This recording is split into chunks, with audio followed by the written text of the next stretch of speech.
తాకట్టులో ఉన్న బంగారాన్ని విడిపించి ఆ రోజు ఆన్లైన్ రేటుకే మేము కొంటాం. Sharma gold company.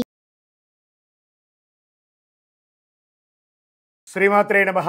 సద్గురు జ్యోతిషాలయం నుంచి ఈ జూన్ నెల ద్వాదశ రాశులకి గోచార రీత్యా రాశి ఫలితాలు ఎలా ఉన్నాయి అనేది మనం తెలుసుకోబోతున్నాం.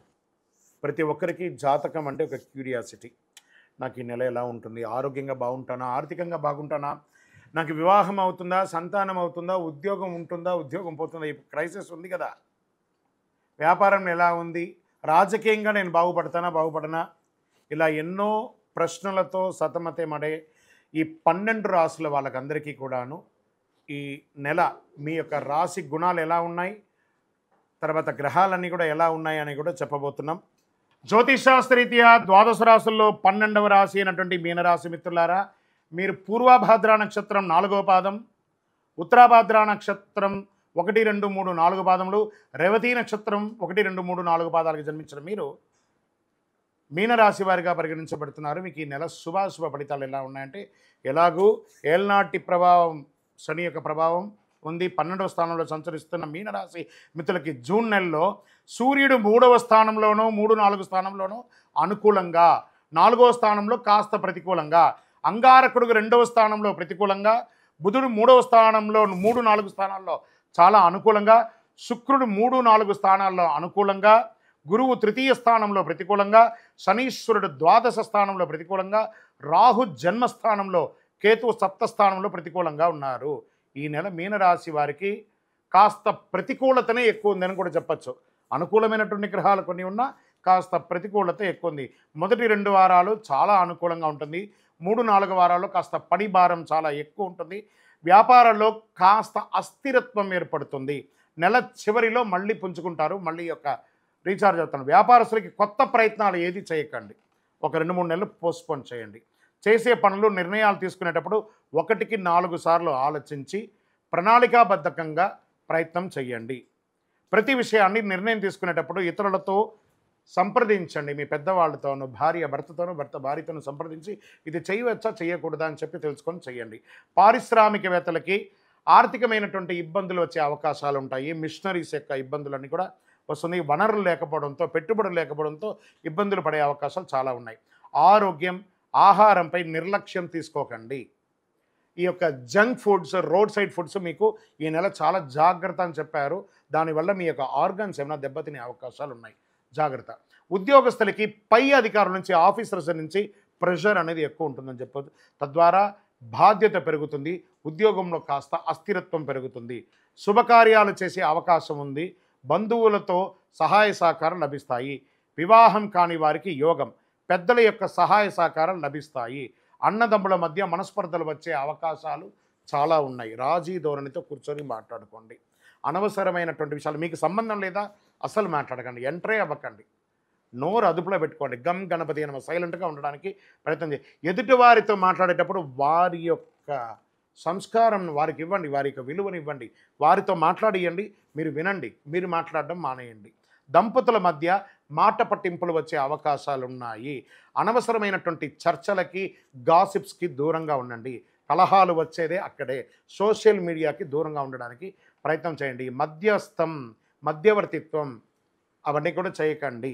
రాజకీయపరమైనటువంటి ఇబ్బందులు చాలా ఉన్నాయి. తర్వాత సోషల్ మీడియాలో మీరు ఇచ్చే కామెంట్స్, సోషల్ మీడియాలో మీరు ఏమైనా చేసేదానివల్ల మీకు లీగల్గా ఇష్యూస్, నోటీస్ వచ్చే అవకాశాలు ఉన్నాయి. జాగ్రత్త. మనకు అక్కర్లేదు, మనకెందుకండి, మనకు సంబంధం లేని విషయం, మన విషయం గురించి మనం మాట్లాడతాం. ఇవన్నీ జాగ్రత్త పడండి.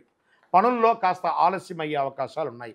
విద్యార్థులు చదువు పూర్తి చేసి ఉద్యోగం కోసం ప్రయత్నం చేసే వారికి ఒక 2-3 నెలలు వెయిట్ చేయక తప్పదు. వస్తుంది ఆఫర్ లెటర్, కానీ టెంపరవరీ ఉద్యోగాలకు వస్తుంది. కానీ చదువుతున్న విద్యార్థులకి చాలా కష్టం మీద ఉత్తీర్ణ అవుతారు.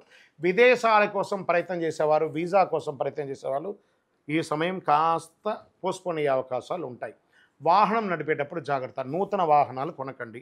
వాహనం రిపేర్ చేసే అవకాశాలు, ఇంటి రిపేర్ చేసే అవకాశాలు, వాస్తుపరంగా సరిదిద్దుకునే అవకాశాలు ఎక్కువ కనబడుతున్నాయి. మీ యొక్క సంతానం, వారి సంతాన విషయంలో కూడా జాగ్రత్త పడండి. ఆరోగ్యపరంగా కొత్త పరిచయాలు ఏర్పడతాయి, దానివల్ల కూడా ఇబ్బందులు కలిగే వచ్చే అవకాశం ఉన్నాయి. ఆ పరిచయం అయింది కదా అని మొత్తం నమ్మేయకండి. ఎంత నమ్మాలో అంత నమ్మండి. దీంట్లో మీనరాశి వారికి ఒకటే ఒక పెద్ద మార్గం అంటే సబ్కా సున్నా అప్నా కర్ణ. ఇది ఒకటి గుర్తుపెట్టుకోండి. అందరిది వినండి, మీకు తోచింది మీరు చేయండి. అప్పుడే మీకు బాగుంటుంది. 1-2 సార్లు ఆలోచించి నిర్ణయం తీసుకోండి. మళ్ళీ ఆహార విషయంలో జాగ్రత్త చెప్తున్నాను, జాగ్రత్త. స్పోర్ట్స్ వారికి మిశ్రమం, వ్యవసాయదారులకి బాగుంటుంది, మీడియా రంగం వారికి కూడా మిశ్రమమే, ఐటీ రంగం వారికి ఉద్యోగం కాస్త గడ్డు ఈ సంవత్సరం. ఈ నెల కొంచెం జాగ్రత్త పడండి. చంద్రాష్టమం జూన్ 17/6/2024 12:35 ఉదయం నుండి 19/6/2024 11:06 వరకు చంద్రాష్టమం ఉంది. 2.5 రోజులు. వాహనం నడిపేటప్పుడు, షూరిటీ సంతకాలు చెప్పేటప్పుడు, ఎవరైనా పెద్దవాళ్ళతో వీళ్ళతో మాట్లాడేటప్పుడు జాగ్రత్త. పింక్ కలర్, బ్లూ కలర్ ఈ నెలంతా కూడా మీకు చాలా కలిసి వస్తుంది. లక్కీ నెంబర్ 5 అని చెప్పవచ్చు. మీకు పరిహారం, మీ పరిసర ప్రాంతాల్లో ఉన్నటువంటి శివాలయానికి వెళ్ళి శివారాధన చెయ్యండి, గురు ప్రార్థన చెయ్యండి, మొక్కులు తీర్చుకోండి. మీ వయస్సు ఎంత ఉందో అన్ని దీపాలను వెలిగించండి ఆ యొక్క దేవాలయంలో. సుబ్రహ్మణ్య భుజంగం అనే యొక్క మంత్రాన్ని ఖచ్చితంగా ప్రార్థన చేయండి. ఓవరాల్ ఈ నెల మీనరాశి వారు జాగ్రత్త, చాలా జాగ్రత్తగా ఉండండి. ఇది మిమ్మల్ని ఏదో భయపెట్టడానికి కోసం చెప్పడం కాదు. గ్రహాలు అలా ఉన్నాయి కాబట్టి మీరు ఏదో అయిపోదు, ఉన్న దాంట్లో జాగ్రత్త పడితే చాలు కదా. మనం ఒక రోడ్డు మీద ప్రయాణం చేస్తూ ఉంటే స్పీడ్ బ్రేకర్ వస్తుంది, తెలియకుండా పోతే గుద్దుకుంటారు. వస్తుందని తెలిస్తే నిదానంగా వెళ్తారు కదా. ఆ జాగ్రత్త చెప్పడమే జాతకం. కానీ ఇలా ఉన్నవన్నీ జరిగే తిరుగుతుందని ఊహించుకోకండి. మీ యొక్క తలరాత ఎలా ఉంటే తప్పకుండా అలా భగవంతుడు నెరవేరుస్తాడు. విజయోస్తు. ఈ 12 జ్యోతిష శాస్త్రం ద్వారా 12 రాసుల వారికి మనం గోచార ప్రకారంగా చెప్పుకున్నాం కదా. మీరందరూ కూడా ఆయురారోగ్య ఐశ్వర్య భోగభాగ్యాలతో ఉండాలని ఆ అఖిలాండ కోటి బ్రహ్మాండ నాయకుడు శ్రీ ధర్మశాస్త్ర అయ్యప్ప స్వామి వారిని ప్రార్థన చేస్తున్నాం. మీరు తిరుపతికి వచ్చినప్పుడు మనము జీవకోన అనే ప్రాంతంలో కపిలి తీర్థానికి దగ్గరలో బ్రహ్మశ్రీ డాక్టర్ చంద్రమౌళి గురుస్వామి గారు అయ్యప్ప స్వామి వారికి 18 అవతారముల దేవాలయాన్ని నిర్మించి సమాజానికి అంకితం ఇచ్చున్నారు. ఆ దేవాలయంలో అడుగు పెట్టాలంటే పూర్వజన్మ సుకృతం ఉండాలి. అలాంటి అద్భుతమైనటువంటి దేవాలయాన్ని మీరందరూ వచ్చి దర్శనం చేసుకోవాలని కోరుకుంటున్నాం. మీకోసం, మీ యొక్క యోగక్షేమం కోసం ఎప్పుడూ ప్రార్థన చేస్తూ ఉంటాం. వందే మాతరం. చంద్రమౌళి వెంకటేష్ శర్మ. సుమన్ టీవీలో మీ పర్సనల్ అండ్ బిజినెస్ ప్రమోషన్స్ కోసం కింది నెంబర్కి కాంటాక్ట్ చేయండి.